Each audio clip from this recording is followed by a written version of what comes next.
stay firmly on it because yoga is the basis of life. A very, a very welcome to all of you. Today is a moment of great joy to all of us that we have involved here in the International E-Conference for the celebration of 7th International Yoga Day. It is our great luck because respected Dr. Alan Olsgaard from Norway is present today. Respected Sir is a project director in conscious-based Vedic education and international faculty of Maharshi Vedic University, Netherlands also. He is a great teaching expert of transcendental meditation. You are teaching about transcendental meditation in the various sectors, various Indian and foreign cities. The topic on which you are going to guide all of us is Ved, Yog, Vedic Yagya, the soul of Indian culture. Most welcome, sir. Kindly alight our path to the related topic. Over to you, sir. Dhanyavad, you can hear me well? Is the sound okay? Yeah. Your voice is good, okay. Good. Thank you. So thank you for your great introduction. It's very kind of you, very generous of you. And I would like to start by acknowledging and paying my respects to Vice Chancellor Ji, Dr. Ravi Shankar Singh, and Dr. Rammanohar Lohia, and of course to Dr. Mishra Ji, whom I have met before over a year ago and had the great joy, the great honor of being at Avadh University in the very holy Tirtha of Ayodhya, the place where Ram was born, and later the place of Sita Ji, who also came. Very holy place. I was very honored to be able to be there on that land where 10,000 years of Ram Raj took place there and all over the world at that time. And we hope to be able to create that ourselves this time. So with your permission, Professor G, I'm going to share the screen. Okay. Let's see, share this one. May take a moment.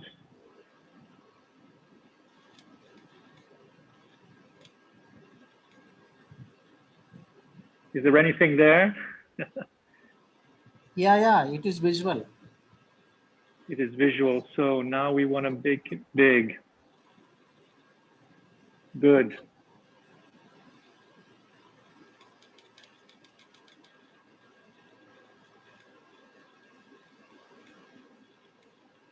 Good. So today we will be speaking about Veda, Yoga, and Yagya in the light of health, perfect health. We're going to take a journey and see how Veda, Yoga, and Yagya, which is the soul of Indian culture, but also the soul of every culture in the world, because I'm a living example of it. Many people from different countries are practicing these techniques that I will be speaking about to you today. So first of all, how do we get this? It's not going to the next page. It's not going to the next page.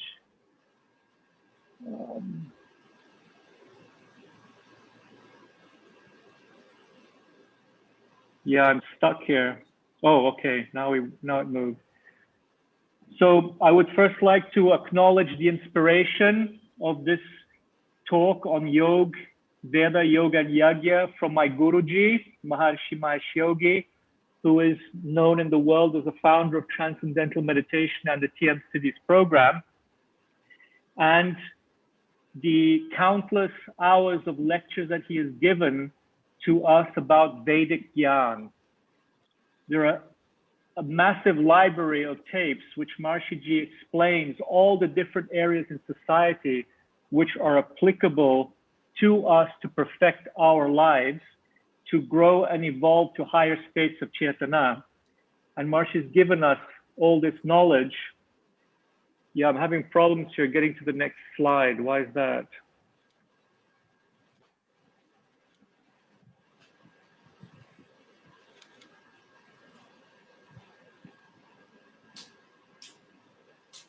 Here we are. I think it's best to do it like this because I can control the slides better. I'm sorry about that. So today we will be speaking about Veda, Yoga, and Yagya, and how to ensure its success, that it become a technology of fulfillment, that it actually hits the target and works for those that need a Yagya done. So how to create perfect health and enlightenment. We'll be talking about higher states of consciousness, and we will be talking about how to gain freedom and liberation from avidya, moksha, because Maharishi has said that life is bliss, life is ananda, and the purpose of life is the expansion of that very ananda. So we'll be talking also about how to get rid of the obstacles, the avidya that we live today clearly, and through the use of these Vedic technologies, we can rise to Brahmi Chetana and live perfect health. So Veda, Yoga, and Yagya, these three items is on the menu today for us to talk about and see how we can gain perfect health through these. Now, Maharishi defines Yagya as the ancient and precise performances by specifically trained Vedic pundits of India, which create specific life-supporting influences from the field of pure consciousness, the source of natural law. So Yagya, which is one of the items we are looking at today, is defined as special life-supporting influences.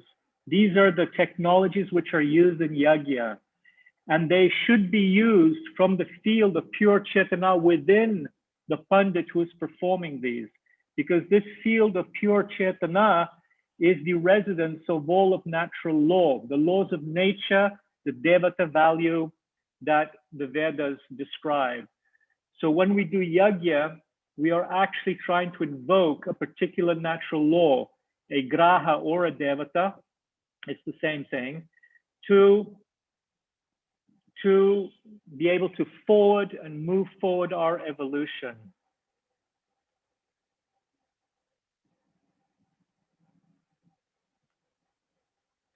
The meaning of Yagya, Maharishi says, are offerings. And there are two ways he breaks this down. One is the offering of yourself, your individuality, through Dhyan. You offer yourself to Brahm. You want to end your separation with Brahm by offering yourself to Brahm. This is the one definition of offerings, which is Yagya. And the other definition is that these are Vedic ceremonies. And another way to look at the definition of Yagya is that Ya means that, and Gya comes from is the root of the word meaning Gyan, so knowledge. So Yagya is the performance of Gyan, the performance of knowledge, the performance of the light of Brahm. It is a performance of the will of Brahm, the will of God that has set in motion all of creation and evolution.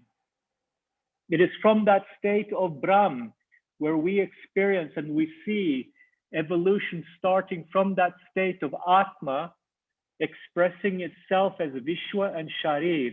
And so Yagya is the performance of Brahm. It is the performance of this total knowledge, complete and total knowledge. It is the knowledge of seeing how creation and evolution is coming and emerging from that state of Atma, Atma Brahm. Now, some people wonder, well, where does the knowledge of yajna come from? Well, the knowledge of yajna comes from the Veda. And what is Veda? Well, Veda is pure knowledge, complete knowledge, holistic knowledge. It is knowledge of totality. And where do we find it? Well, we can find it in the Vedic Shastras, the Vedic literature, which you can find in different publishers throughout India. And you can read some of these Vedic texts yourself. And that's where currently you can find the Vedic Shastras. But the question still arises, well, where did these Shastras come from? Who wrote down? How did we get these Vedic Shastras from? Where did the texts, the shlokas come from, and so forth? Well, they were not written by man. They do not come from man or women. They come from a state of Chetana, which is Nitya Aparusheya. It is the eternal and uncreated by man. It is divine knowledge. And who was it that gave us this divine knowledge? Well, we got it from the Vedic rishis, and thank God for that. The Vedic rishis, in their state of enlightenment, in their state of moksha, and when I speak the word moksha, please understand that I'm using it from the Vedic definition, which means liberation of ignorance, liberation of avidya, not liberation as in when your prana is about to leave your body and you get cremated and so forth in Banaras, and then you live moksha beyond in the life after the body. I'm talking about moksha as in Brahmichetana lived in this sharir, in this body, still while we are living. So the Vedic rishis, in that state of enlightenment, Brahmichetana, moksha, they heard and they saw the flow of the Veda, the fluctuations, the sounds of the Veda. They saw it within themselves. It was not a sensory experience to their eyes. It was not an auditory experience to their ears. This was much more profound than that. This is called cognition in English, and in the Vedic language, it's called Shruti. Shruti means that which is heard, but a Vedic Shruti is not just hearing the sounds. It is seeing the sounds at the same time, hearing and seeing how the sounds are transforming. They come and they are born and they come from Atma, and they transform through sounds into Vishwa and Sharir, that whole package of knowledge where you see everything, complete total knowledge. This is Veda, Vedic knowledge. This is Shruti. And so the rishis, in that state of enlightenment, they heard the vrittis of Atma, those sounds, those mantras, those frequencies, which are taking material form and recorded in the Vedic Shastras. So the rishis heard these, they kept it to memory, and then eventually in the last 100 or 200 years, these were put into books, which we can buy and so forth. But what they saw was how Nama or Rupa, name and form, gives rise to the whole universe, our Sharir and its evolution. So as I speak to you, and as you are listening to me, outside, the birds, the water, the mountains, the universe, the planets, the bila, the kuta, the plants, the trees, the air we breathe, everything is material universe, material form, your body, my body. But on the deeper level, there is a range from material, universal and sharir, going all the way through the deeper levels of our Chetana until it reaches the finest celestial levels. And there we can hear those sounds fluctuating, Nama or Rupa, name becoming form. So the rishis were functioning from that level of Atma, pure Chetana, pure consciousness. They were experiencing that whole infinite organizing power that is expressing and creating through Devata Vedic language, and then natural law. Natural law is what Western scientists refer to as the Devata which create, maintain, and destroy the universe at all times. They are the ones that are moving the universe always forward. So their Chetanas were structured in that infinite absolute, and they saw how that absolute, infinite, unbounded state of creation was constantly becoming relative, changing creation and the ever-changing material world. They were able to experience the immovable moving, how silence is becoming dynamism, how unity is becoming all of relativity, all of material creation in the world that we see around us. And so this knowledge was preserved by the great Vedic families of India, and Veda, this great knowledge, is the most ancient tradition of knowledge in the world. This is the Vedic tradition, and it has been kept by the Vedic Pandit families for thousands and thousands of years. But for thousands of years, from the first Rishi that cognized one Veda, because there are many Vedas, and within each Veda there are many texts, many cognitions, many Shrutis. These were all kept in a tradition of memory, from Acharya, Guru to disciple, and so on throughout time. And eventually, more recently, it was put into palm leaves that you can see here, and more recently still put into books that we can today buy in shops. Now, let's dive in a little bit more to understand what Veda is. What are its components? What are its parts? What is it composed of? Well, Maharishi Ji sat together with the great Vedic families of India, and they all put together all of the Vedas which were scattered around in India. Families of Pandits, Vedic families, maybe only stuck to one Veda, others maybe worked with a couple of more Vedas. Some did Yajna with some Vedas. Basically, the knowledge was scattered and lost due to wars and the lapse of time, the long corridor of time. So what they came to conclusion was that there are 40 Vedas, starting with the first one here, emerging from Atma. Atma, that pure unbounded ocean of limitless existence, pure intelligence becoming intelligence, silence becoming dynamic. And that's how the Vedas come out of Atma. They emerge out of Atma, starting with Rig Veda.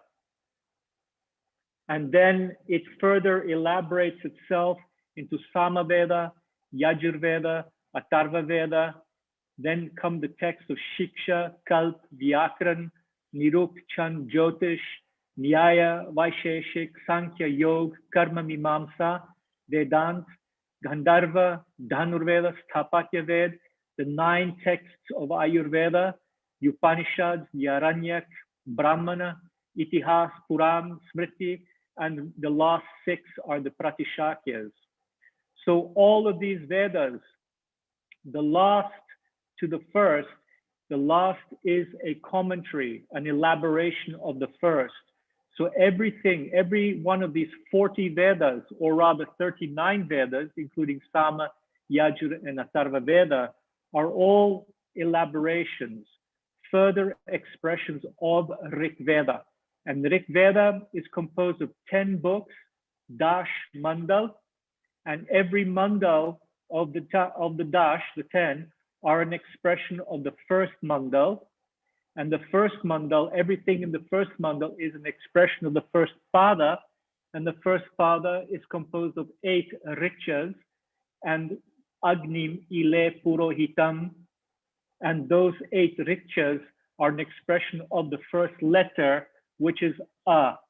A is the infinity. It is the sound of infinity opening up and expressing all of its parts, creation, the universe, and Sharir.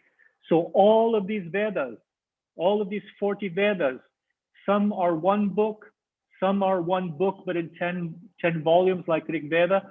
Others are many volumes. For example, the Kalpa Sutras, which you have here. Kalpa are over 60 books. Nirukt is one book. Brahmanas are 18. Puran are 18 and then 18. There are 36 in total. The Pratishakyas are one book each and so forth. So all those mantras, all those vrittis of Atma, which are recorded in those texts, if you look at this picture, on one level, you just see these 40 names, but within each are many, many texts which are pertaining to each one of these Vedas, many texts. And all those texts, all of those frequencies, all those mantras which are there are actually what is forming our physiology, our body, our sharir, and the whole of the universe. So again, on one level, a gobi, a cauliflower, has a certain shape, it has a certain form, it has a certain taste, it's material. But on a much deeper level, it's just a sound, it's just a frequency. So Maharshiji calls all of these Vedas the constitution of the universe. What does that mean? Well, every country has a constitution. India has a constitution, it's the laws of India. But these 40 Vedas are the constitution of the universe. This is the knowledge which is taking form as Nam and Rupa, creating the universe and creating our sharir, our body. This is all coming out and emerging from that infinite state of pure Chetana, pure Atma, unbounded, unlimited ocean of pure consciousness. So this is what here you have before you, the constitution of the universe, the blueprint of creation. The blueprint is like the design that the architect makes to construct the house. So we have spoken about Atma, but what is it exactly? Atma, we have seen that it's that most fundamental, that most basic place of existence. When I practice meditation, when I practice my dhyan, I'm contacting my inner Atma. When you practice dhyan, you are also contacting your Atma, because your Atma and my Atma are actually the same. We all come from, we are all expressions, we are all points of that infinite Atma. Everything in the universe comes out of that Atma. It's like a seed. Atma is like a seed from which a whole tree springs out of. And every leaf on the tree are us, the humans, and the tree itself is the universe, for example. It's just an example, an analogy. So Atma is that most fundamental, most basic place in creation, which we can contact through our own Chetana. We have access to that infinite organizing power of natural law that sits within Atma. But Atma also contains smriti, memory. It is the memory in the infinite field of total intelligence and creativity. We find this in Atma. And this is smriti sagar. It is the ocean of memories that is within Atma, because Atma is creating everything in the universe. And so the seed of that creation lies within Atma, and it is contacted, we find it, we experience it through smriti, through our own Chetana. And there we also find Devata interacting in the form of sounds and their counterparts in our sharir and the universe. Everything in the universe is Devata. Everything is the laws of nature, which is Devata, which is maintaining and creating and destroying, moving the universe always ahead from one state to the next, to the next. We are continuously always evolving, evolving, evolving.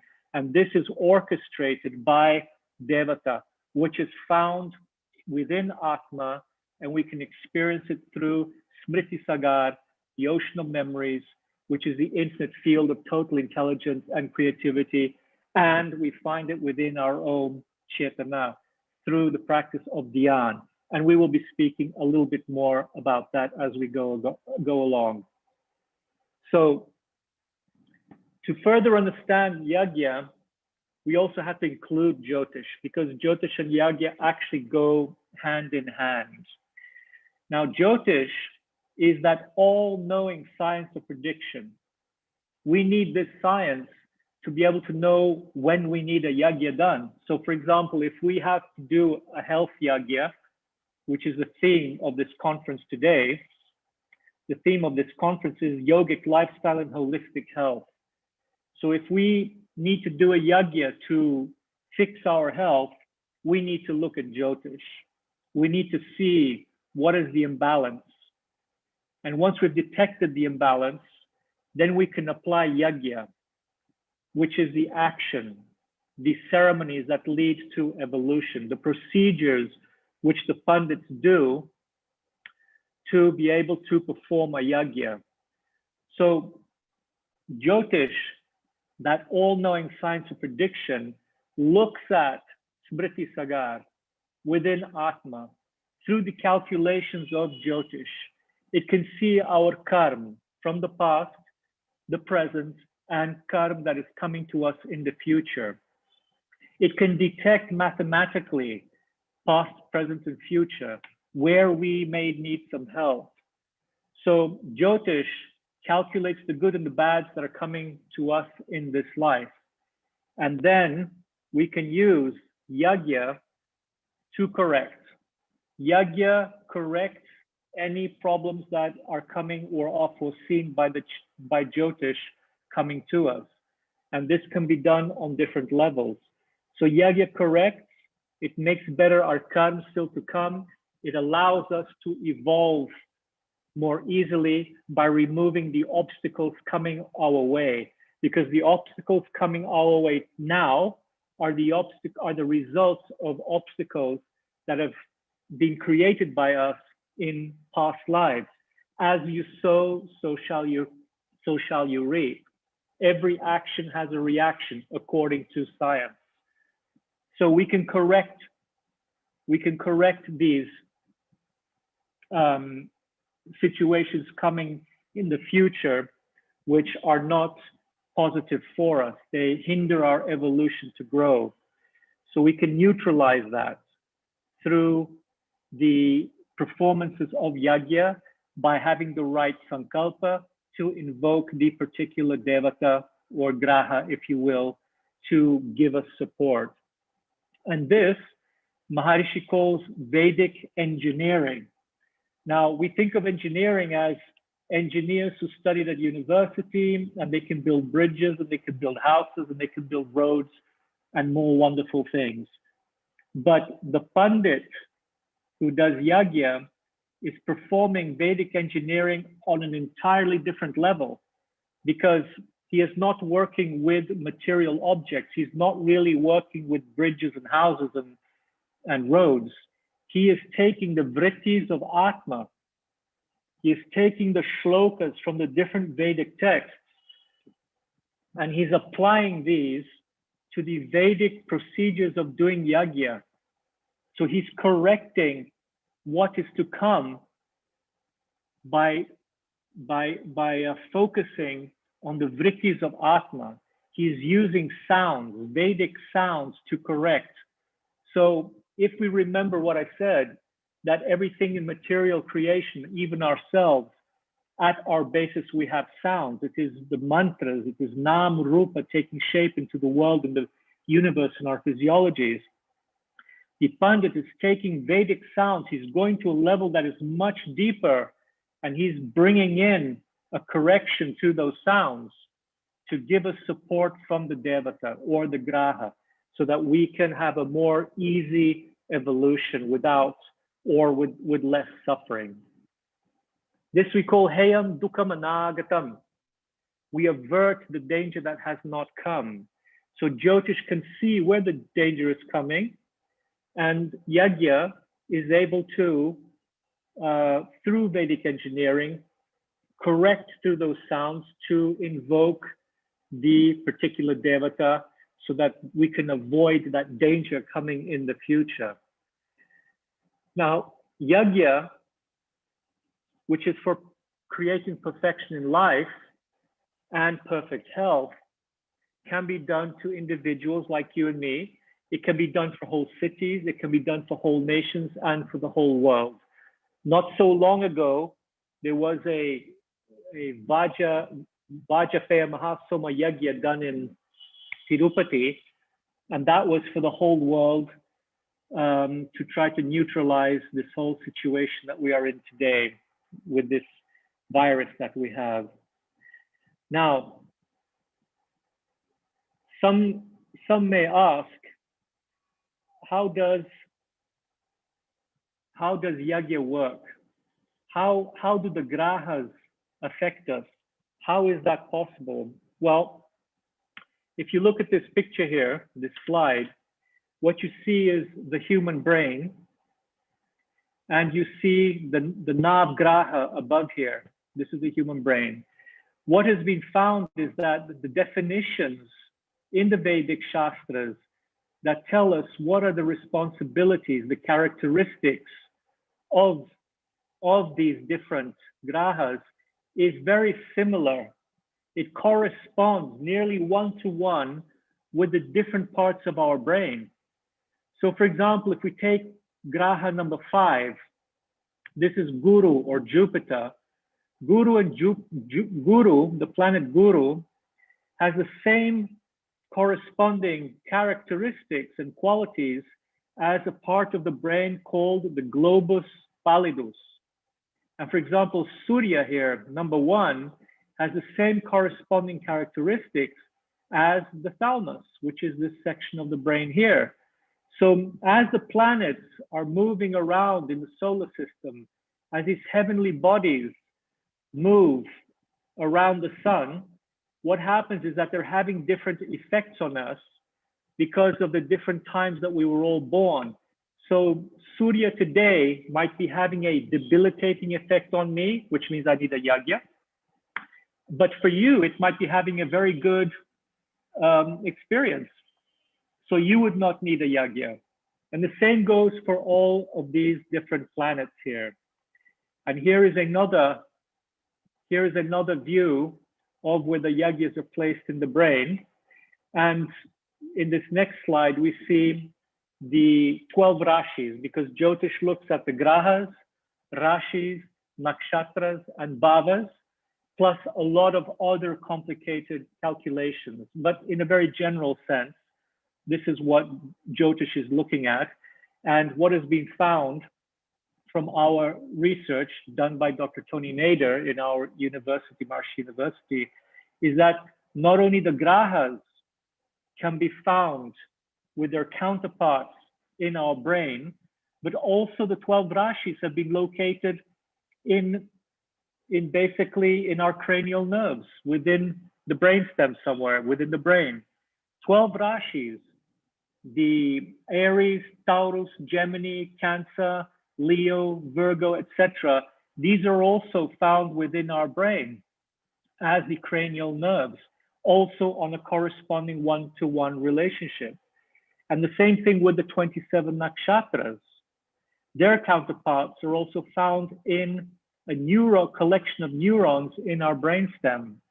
So these 27 nakshatras, they correspond to these 27 neurons in the cranial nerves of the brainstem.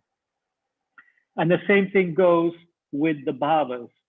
The correspondence of the 12 bhavas are found in these 12 divisions of the cortical section of the brain, 12 different parts.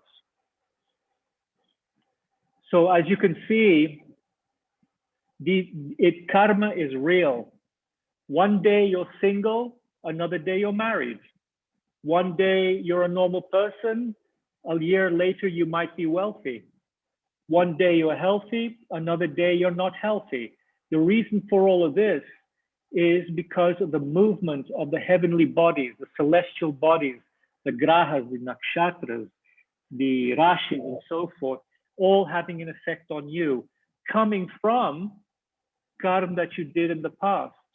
And this understood and located by Jyotish from Smriti Sagar, which lies within that ocean of pure Chetana Atma. So we have this situation, our lives are guided by this, and there's nothing that we can do except for just live our lives. But when Jyotish detects these problems, then we can take yagya, we can meditate, and we can improve our lives. Now, to ensure the success of yagya, to make sure that we get our money's worth from the pandit, because we want yagya to work, we want it to really fulfill us, we want our health, we want our happiness, then what we do is graha shanti and manas shanti. Graha shanti is yagya when we need it, but manas shanti is important to expand our chetana. If the pandit is to hit the target, which means dhanurveda, if he is to hit the target with a yagya for us, we need it to work. And the best way for the yogi, the pandit, the Brahmin to have success in doing yagya is to the practice of manas shanti daily. And for that, Maharishi has given us Bhavatita Dhyan, Transcendental Meditation, and the Advanced Siddhis program, including yogic flying. Bhavatita Dhyan is a technique which allows our superficial level of manas, our mind, to nivartadvam, transcend, to go beyond. Where to? To our pure Atma, pure consciousness, because knowledge, dhyan, Maharishi says, is structured in consciousness, in Atma. So we practice this technique of Bhavatita Dhyan, and we suggest it strongly to all of the pandits in India who are not practicing these techniques, so that they can expand the Chetana, so that they can become much better at doing yagya, the practice of nivartadvam, transcending, expanding their Chetana, and experiencing Atma, their own Atma Chetana, losing their individuality, still in a state of ignorance, and expanding it, merging it with Brahm, with universality, with their own cosmic identity. And we know this because Krishna tells Arjuna in the battlefield of Kurukshetra, he says, Yogastha Kuru Karmani. He says, establish yourself in unity, Atma, and then perform action. So to have success in anything, the best thing to do is manas shanti. Establish yourself through manas shanti, find that experience of yoga within you, and then perform action through the technique of nivartadvam, transcendental meditation, bhavatita dhyan. Establish yourself there, and then come out and perform action successfully. Yogastha Kuru Karmani. Patanjali tells us the way to do this is yogash chitta vritti nirodha. Yoga, unity, is the complete settling of the activity of the mind. So this is what we teach. We teach people the technique of nivartatvam, which is the settling of the activity of the mind. The mind is, as you know, always moving about. We have thousands and thousands of thoughts every day. Mind seems difficult to settle down, but this technique does it. It makes it possible for the mind to settle down. Our superficial level of the conscious mind, you could say, is using only a small part of its potential. When we teach Bhavatita Dhyan, we teach the practitioner to start to settle the minds. And as the mind starts to settle, it starts to go more in the direction of the unconscious levels of its mind, which we are not using. until it starts to reach the source of its own thoughts. And that is where we find Atma. We start to increase that territory within our mind. We start to merge the conscious mind with the unconscious mind until we fully experience total, unbounded, unlimited Atma, pure Chetana. And then we experience that place where the vrittis of Atma are taking the shape of Sharir and the universe, where Nam or Rupa is taking shape as our body and Vishwa. This is the home of all the laws of nature. It is unbounded pure being. It is that state where being is becoming, where intelligence is becoming intelligent, where silence is becoming active and dynamic, where the absolute, the pure, unbounded, unlimited absolute is becoming relative creation, where the finite is coming out of the infinite. So this unbounded infinite Atma is expressing itself in finite objects in the whole universe. We have access to this home of all the laws of nature, the Devata level, through this technique of Bhavati Dhyan. And this level here is where we experience Shivam, Shantam, Advaitam, Chaturtam, Manyante, Sa Atma, Savigyeyaha. This is the peaceful, the blissful, Ananda, the undivided, not two, but one, which is thought to be the fourth, Chaturtam. That is the self, being, Shivam. That is to be known. So Shivam, Shantam, Advaitam, Chaturtam, Manyate, Sa Atma, Savigyeyaha. This is the experience of pure consciousness. This is what we experience through Bhavati Dhyan in time with the practice. And when we are ready, we apply phase 2 to Bhavati Dhyan, which is the advanced Siddhis program, which includes yogic flying. This is an advanced meditation which creates perfect mind-body coordination, but also teaches us to start to function from this level of Atma down here, pure consciousness. You see, Bhavati Dhyan is a dive in and we come out, dive in and we come out until we can stay there. But then we add on the Siddhis program, which starts to allow us to function, to learn how to function within that state of pure Chetana, Atma, Shivam, Shantam.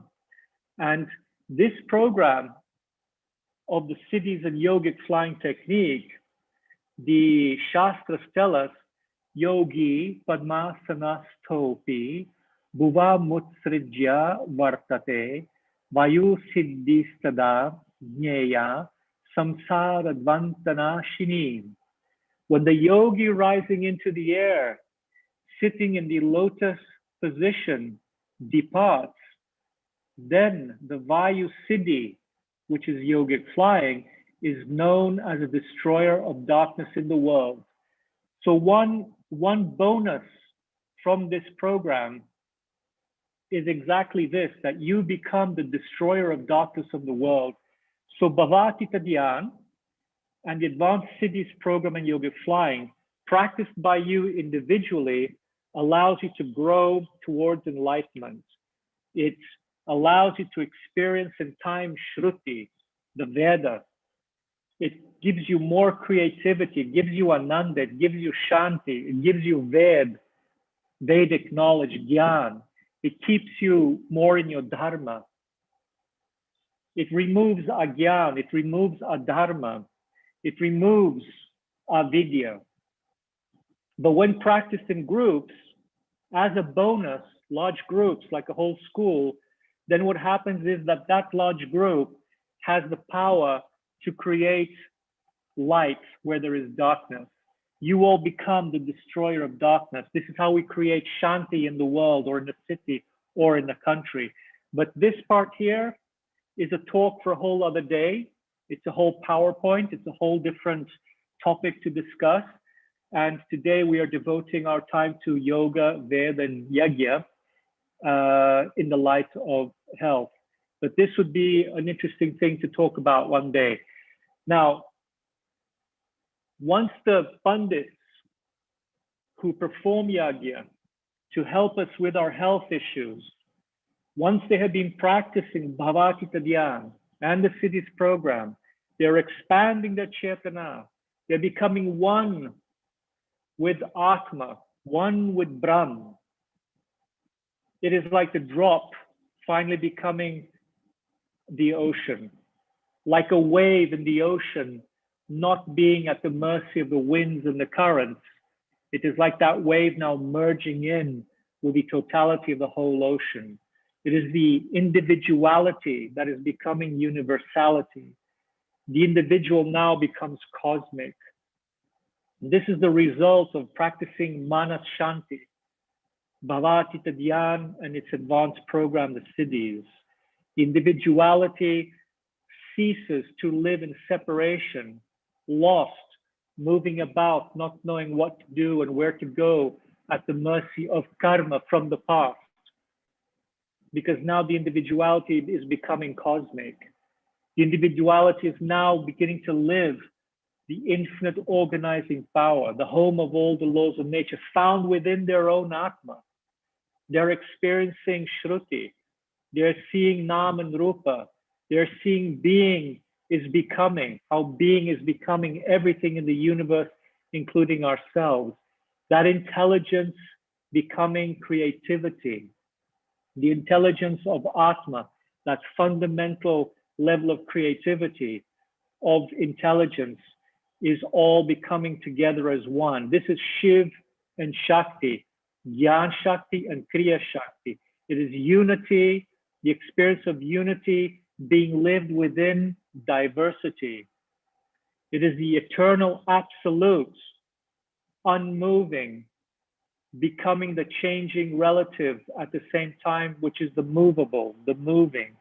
And this becomes the Chetana of the Pandit who performs the yajna.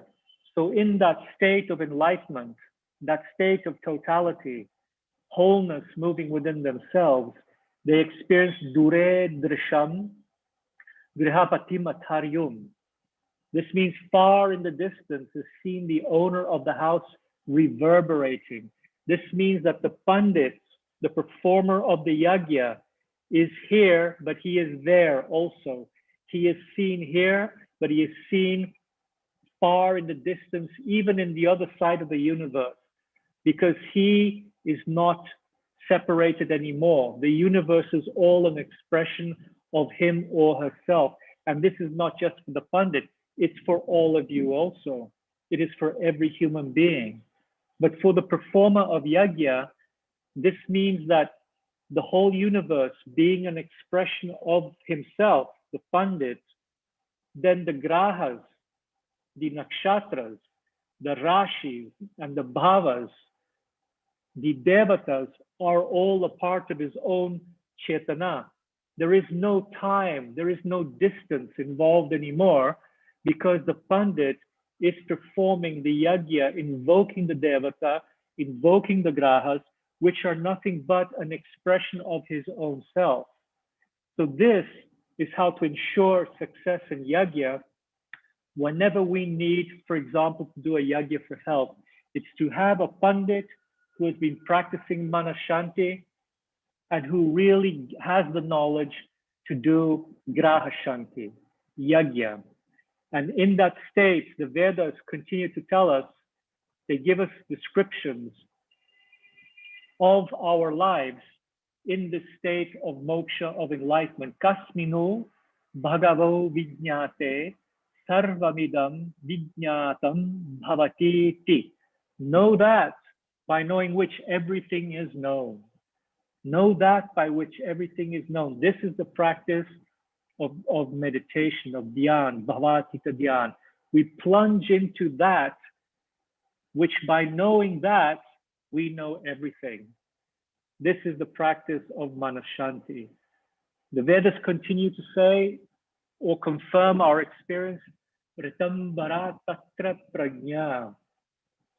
Live that fully awake consciousness. live that all-knowing awareness. Jyotishmati prajna, live that all-knowing quality of intelligence. That quality of intelligence that knows everything, that fully awake field of intelligence that is knowing everything. This is part of our birthright. This is who we can become with the practice of daily manashanti. We can have all of knowledge. Jivo Brahmaiva na paraha. Jiva is Brahm and none other. This is what you are. When you, the Jiva, merges and becomes one, when you shed off your individuality and you merge with oneness, with totality, with unity, with Brahm, then you know that you are none other than that.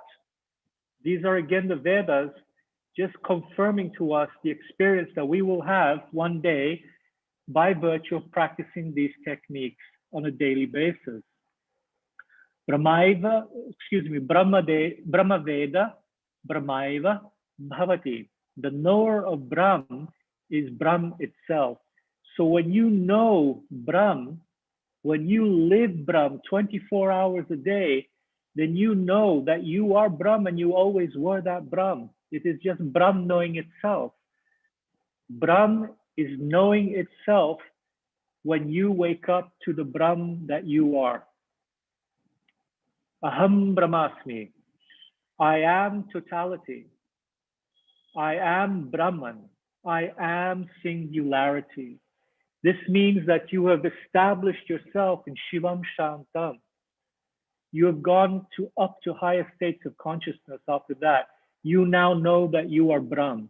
This is your experience in that state of Atma Chetana. And then you evolve into Sarvam Kalvidam Brahm. All this is Brahm.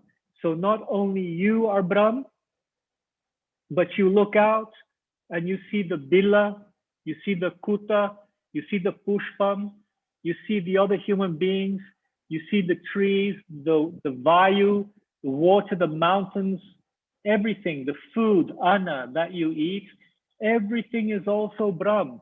And you know what? It's that same Brahm that you are experiencing.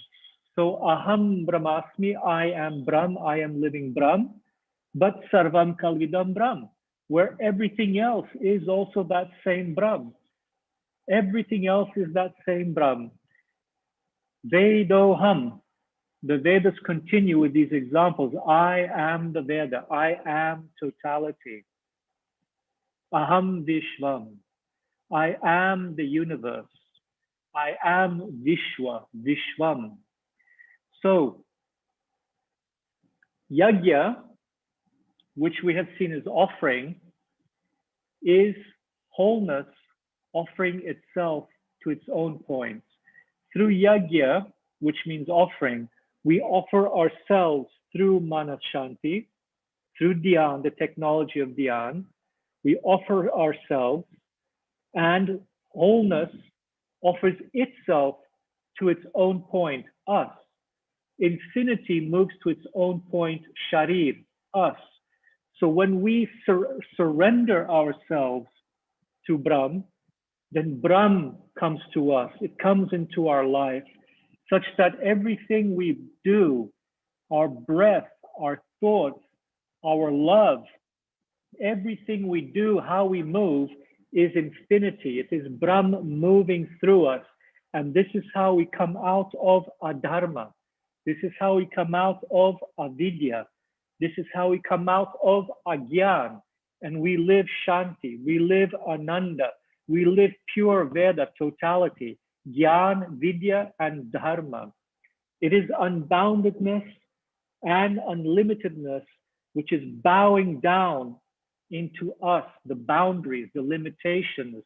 We are those creations of Atma. We are those expressions of Brahm in this field of the relative, in this field of Shakti. And we can return back to Brahm and live a life of wholeness, a holistic life. So the daily Vedic routine is basically Manashanti, with the help, whenever needed, of Yagya Shanti, and whenever we know that we are going to be sick, or if we are sick now, if we can get a good Pandit that is functioning from a strong tradition, who is practicing Mana Shanti for a long time, then we can reassure ourselves to do a yagya that should have some good effect for our evolution. So the daily Vedic routine with the practice of Mana Shanti is a situation where separation from Brahm ends. We live that wholeness, oneness and unity. We live this eternally, where the individuality becomes that cosmic totality. This way, the humanity rises to higher states of consciousness through Manashanti and Grahashanti, which is Yagya. So Yagyas can also work on a country level, on a city level, on a family level, and also on the level of the whole world. So all we have to do is just bring in this knowledge, Grahashanti, Manashanti, which is the soul of Indian culture, bring this knowledge back with its all purity, apply it to everyone and to the Pandits, and like this, humanity rises to higher states of consciousness.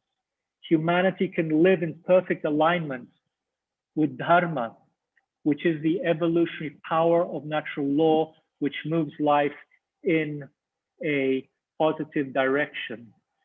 So we are Amritasya Putra. We are the sons of immortality. We have forgotten that, but by applying these technologies, then we can create higher states of consciousness for us.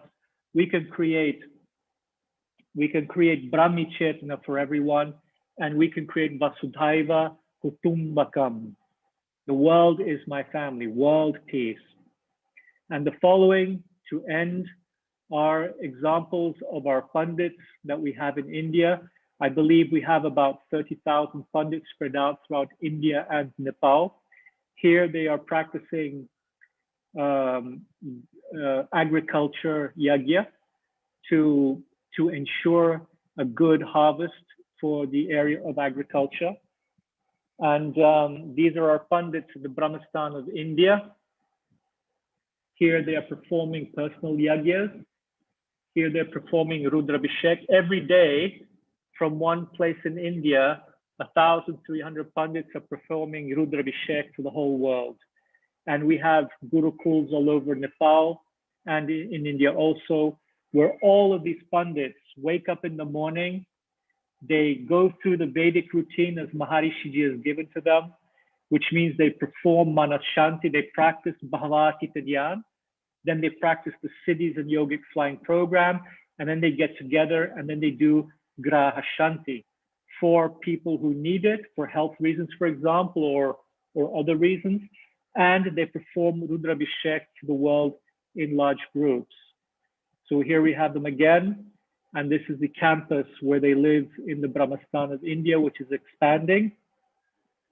And finally, I want to thank for this inspiration to my Guru Maharshi Mahesh Yogi, to his Guru Brahmananda Saraswati, also called Gurudev, and the Guru Parampara, which this tradition we follow. So Jai Gurudev, and I hope this talk on Veda, Yoga, and Yagya in the light of health has been useful for you. Jai Gurudev.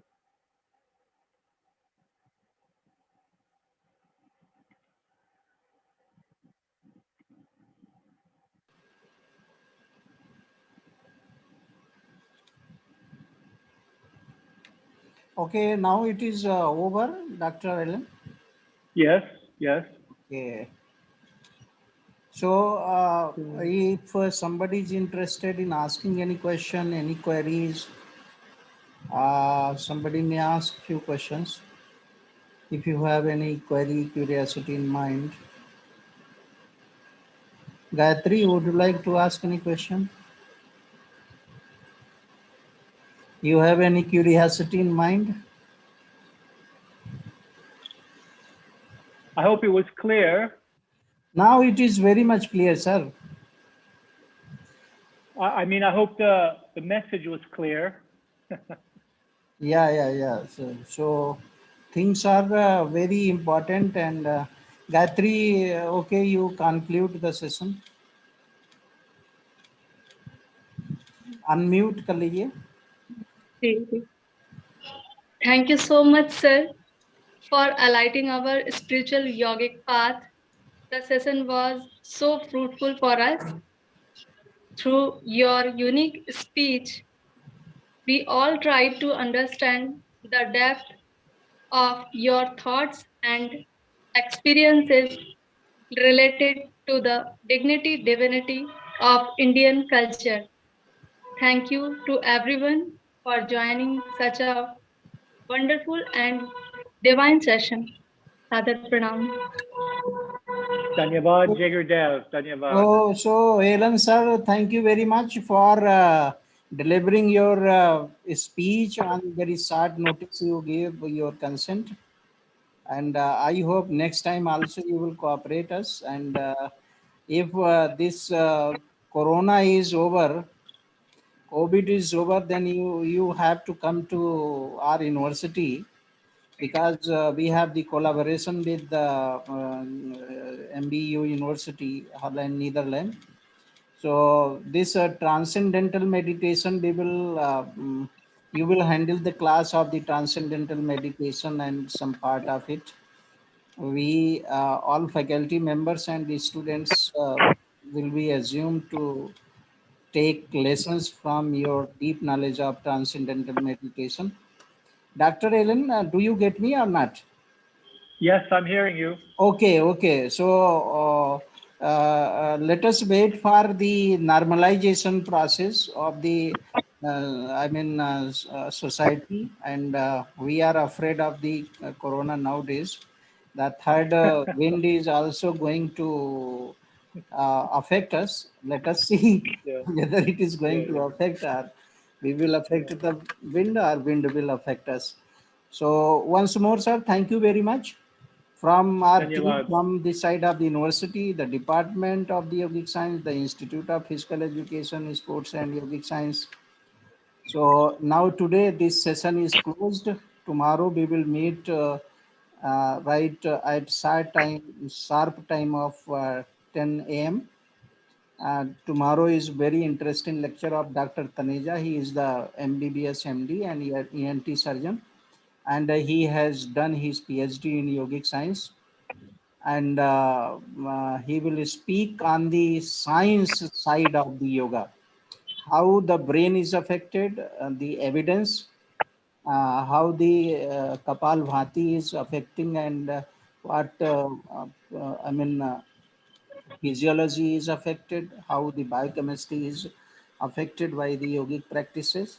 So it would be very interesting. And then after 10 to 11, 11 to 12, Dr. Alaric and Dr. Cynthia will speak on the very scientific aspect, because they belong to the biological and medical science also, and they are directors of the Brain Research Institute of Brain Research, and they are very renowned scientists of the world.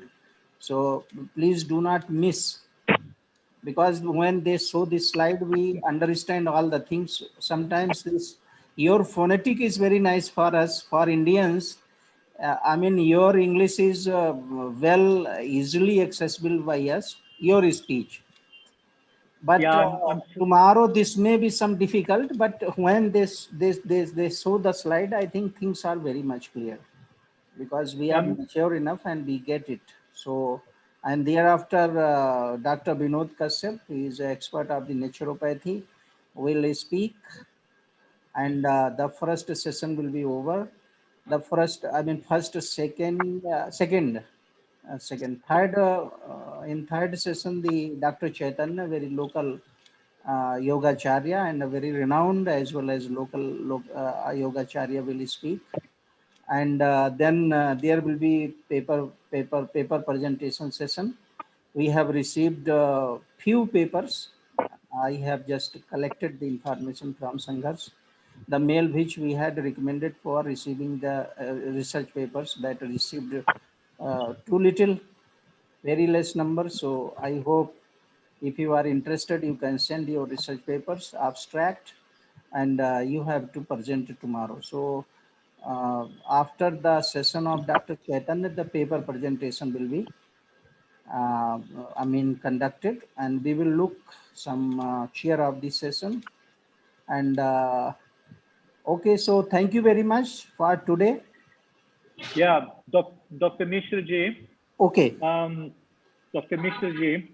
Okay, I'm getting you, sir. Our universities, Okay. Maharishi International University in the United States, okay, and Maharishi Research University Meru in Okay. the Netherlands, okay, we have a good possibility to cooperate more on the research, because Maharishi University, International University, okay, has 40 years, okay, 40 years okay, of research done, okay, how Bhavatkita Dhyan affects the Sharir. okay, There are over 1,000 PhDs done on this okay, in these last 30 years, but Okay. 40 years of research okay, done in over 200 universities and institutions of Okay. knowledge in the world. okay, And this includes research done on the individual, okay, on groups of students in schools, okay, and also what I touched upon, okay, which was the Maharishi effect. When groups practice the technology of yogic flying, we actually have 60 research studies done in the world where we have stopped wars, where Okay. we have reduced and removed crime and corruption okay, just by the collective practice of the yogic flying technique, the city's advanced technique in yogic flying in large groups. So we can go into any capital of the world where there's high corruption, high crime, okay, and we can take that crime down as Okay. long as we can maintain those groups. And this has been researched thoroughly, repeatedly verified to show the same results. And this is also knowledge, this is all knowledge from the Vedas.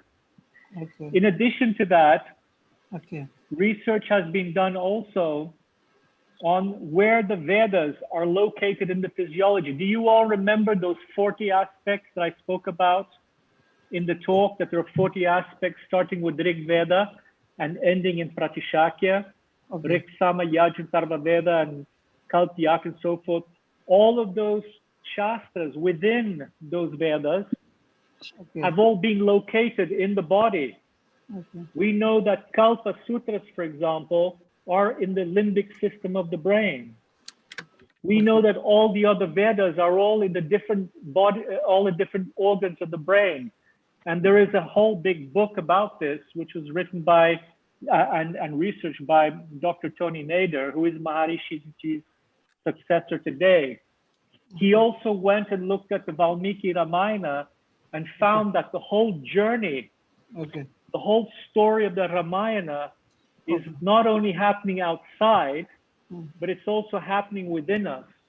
okay, The whole journey of Ram and Sita and Lakshman meeting the Vanaras, okay, the Hanuman and Sugriv and so forth, Jambavant and all those guys, and going to Lanka, it's all the destruction of avidya and stresses in our own physiology. And they have found out the exact mapping within the physiology, which corresponds to the exact definitions in the Valmiki Ramayana of Okay. how that happened. So what is in here is also out there. So I don't want to take your time because the next speaker wants to come on. I just want to say that we can collaborate a lot, our university and your university, with the research. Yeah, yeah, yeah. Thank you very much. Jai So, Gurudev. Alan sir, it is very nice. So next time when you come to our university, then I'll introduce our faculty members of the institute. They be are honored. having the backgrounds of the yogic science, the physical science, the psychology. I also belong to the mathematics. I am looking for the Vedic mathematics and this, yogic science interactions. So you last time I had also requested you that you please just identify some experts in the area of the yogic science and the Vedic mathematics. If one is doing, she or he is doing the interactions, the effect of the mathematics, Vedic mathematics on the yogic science, or any Yeah. aspect of the yogic science, or vice versa. Yeah. So you please find out some experts of the Vedic mathematics, so that we can just have the collaboration of the mathematics, Vedic science, yogic science, physical science, and we can prepare. Okay.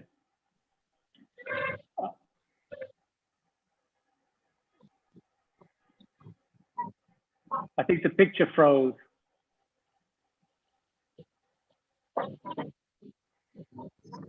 I think the picture froze. Oh yeah, there you are. no, it is I working. will send you the link to a Okay. book that we have on Vedic mathematics. Okay. I have never liked mathematics, so I'm going to Okay. excuse Okay. myself. Okay. I'm going to excuse myself from saying much about, but I will tell you Okay. Okay. that from 0, you got 1. Okay. From 0, you have 1, you have 2, you have 3, you have 10, you have 1 crore.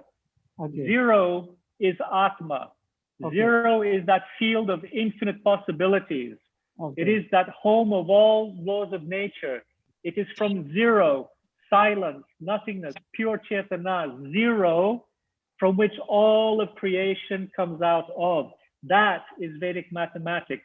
But I will send you the book that will put that in mathematical language, which will Okay. be easier for you to understand. Okay, Okay? sir. Okay, sir. Thank you very much. So Jai today Gurudev. we close the session. Thank you very much for all the Yes. participants of the institutes as well as other side. Oh, so we will meet in the morning. 9:45. Everybody will be ready of the institute, particularly the Gayatri, the Alok, the Sanghars, and Anurag. Okay. Me. Okay. Okay. So Good. thank you very much, sir. Thank you. Dhanyavad. Jai Gurudev.